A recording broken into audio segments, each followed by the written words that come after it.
বৃহস্পতিবার রাত 1:30টায় যুক্তরাষ্ট্রের উদ্দেশ্যে উড়াল দিবেন শান্ত বাহিনী।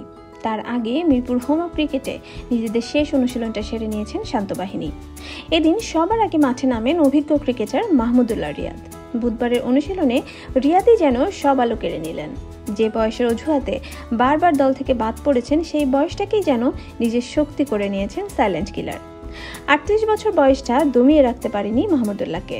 যে বয়সে অনেকেই ক্রিকেট ছেড়ে কোচিং করাচ্ছেন, সেই বয়সেও মাথা উঁচু করে তরুণ প্রজন্মের মধ্যে আলো ছড়াচ্ছেন রিয়াদ। মিরপুর শেরেবাংলা স্টেডিয়ামের দেশের মাটিতে শেষ প্র্যাকটিস সেশনে চনমনে আর প্রাণবন্ত এক মাহমুদুল্লাহকে দেখা গেছে। ক্যাচে সহ বাকি প্র্যাকটিস সেশনগুলোতেও চমৎকারভাবে নিজেকে প্রদর্শন করেছেন। সতীর্থদের সাথে আড্ডা আর খুনসুটিতে মেতে উঠতে দেখা গেছে তাকে। অথচ আজ থেকে মাস কয়েক আগেও কেউ ভাবেনি এই রিয়াদ আবারও লাল সবুজের জার্সি গায়ে বাংলাদেশের প্রতিনিধিত্ব করবেন, তাও আবার টি-20 ফরম্যাটে। সব জায়গা থেকে বাদ পড়া রিয়াদ কখনো সংবাদ সম্মেলনে মায়া কান্না করেননি, দলে ফেরার জন্য ওর হাত ধরেননি।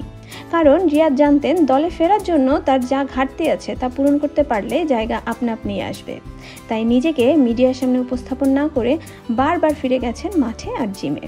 নিজের নুইয়ে পড়া শরীরটাকে কামারের হাতুড়ির নিচে সঁপে দিয়েছেন, কঠোর পরিশ্রম করেছেন আর মসজিদে বসে আল্লাহর কাছে দুহাত তুলে মোনাজাত করেছেন। অফ ফর্ম আর ফিটনেসের অজুহাতে হঠাৎ করে গত বিশ্বকাপের আগে প্রথমে অধিনায়কত্বের পর দল থেকেও বাদ দেওয়া হয় রিয়াদকে। তাই টি-20 ক্রিকেটে তখনই রিয়াদের ক্যারিয়ারের জবনিকাপাত দেখে ফেলেছিলেন অনেকেই।